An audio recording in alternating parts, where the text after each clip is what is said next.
Bellingwood Vignettes by Diane Muir. Book 9, Vignette number 2, Make Room for Everyone. Come on, honey. The babysitter will be here soon. I don't want to be late. Joss Mickles sat on the edge of her bed with her shoes in hand. Today had been a rough day. Both of the babies were crawling, and sometimes they moved faster than she could keep up. She'd felt guilty when Cooper pulled himself up to stand at the sofa. Not only had she not taken a picture, but up until this point, she'd forgotten to tell Nate about it.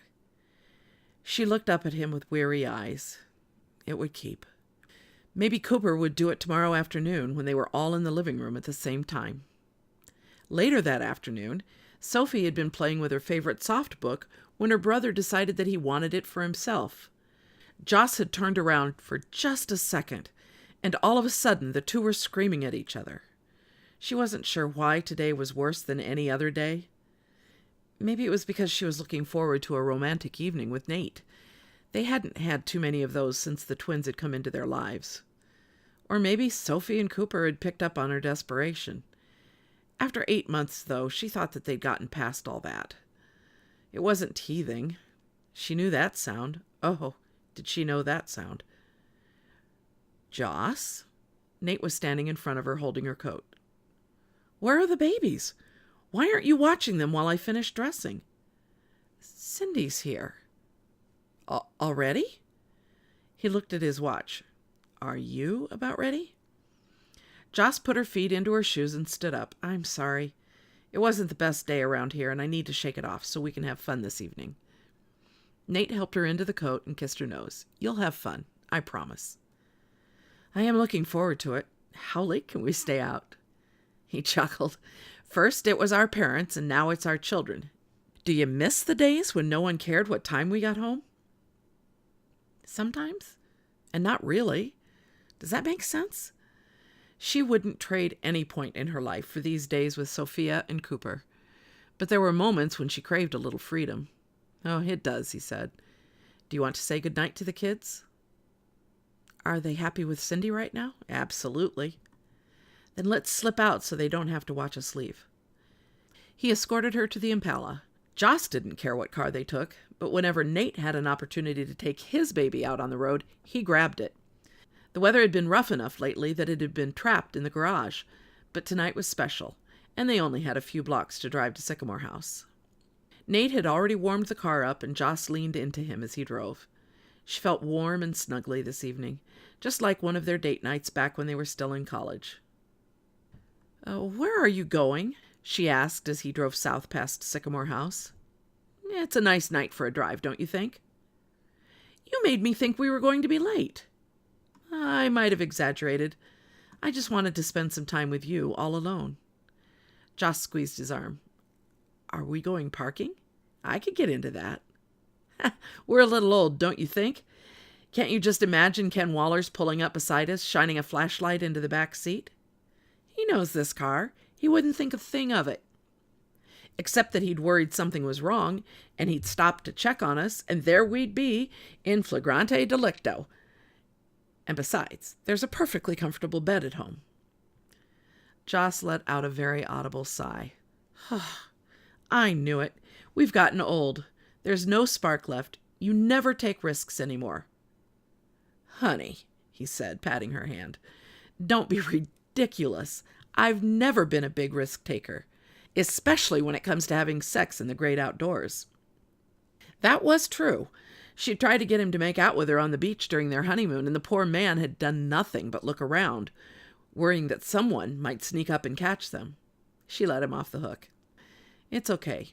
You do when it's important. Cooper and Sophia were a big risk, and you never flinched. Not once. You're pretty wonderful. Now you're just being sappy.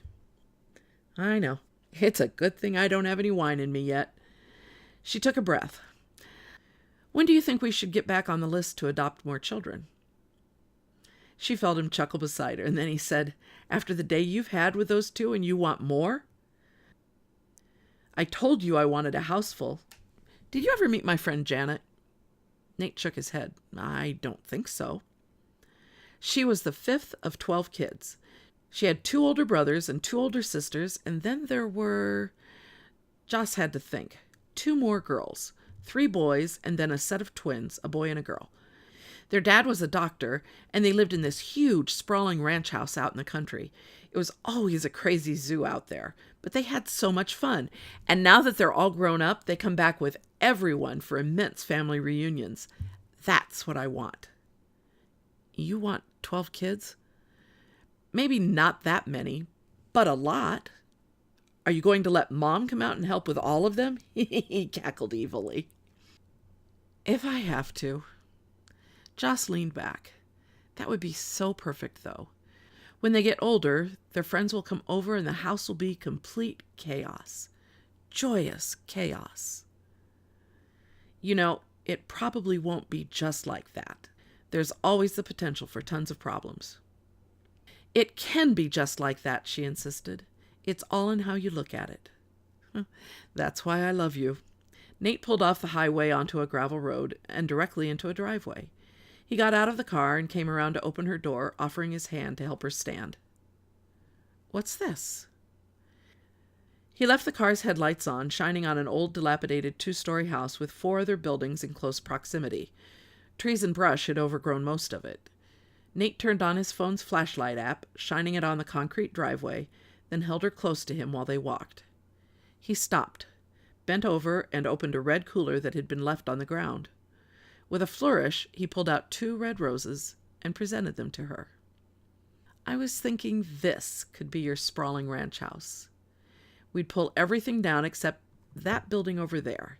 He pointed to one of the better-looking buildings. That would be my shop. It's big enough for everything I need. What? Joss was stunned. She brought the roses up to her nose to give herself a moment to take it all in. It just came on the market, and the land is a great deal. Henry would build the house. Any house you want. There are 9 acres here. What do you think? I don't know. Joss was glad for darkness that hid the tears in her eyes. Nate grew quiet. If you don't think we're ready, we can wait until you are. I haven't done anything or talked to anyone. I wanted to show you first. No, that's not it. I just wasn't prepared for anything like this today. We can really do it? Why not? No reason, I guess. It's just such a big step. Bigger than adopting 2 children? We have plenty of room here for a lot of children, all that you want. I don't know what to think, she said. Talk to me. All of this for us? For all of us. Joss threw her arms around her husband and lifted her lips for a kiss. Nate's lips were chilled from the evening air, and they held on to each other as she finally let the tears flow into the shoulder of his coat. You really know how to wish a girl happy Valentine's Day, she said. It's okay? It's perfect. Can I tell everyone when we get to Sycamore House? That's up to you. All I wanted to do was surprise you with the idea. You and I will do everything else together. Joss kissed him again. This is amazing. Maybe we'll put a barn up and get some horses, too. That way our kids can ride over to Polly's house. We aren't that far away. Sweetie, that's her land right back there, he said, as he pointed across a field. This day started out so rough. Now it's turned into one of my top 10.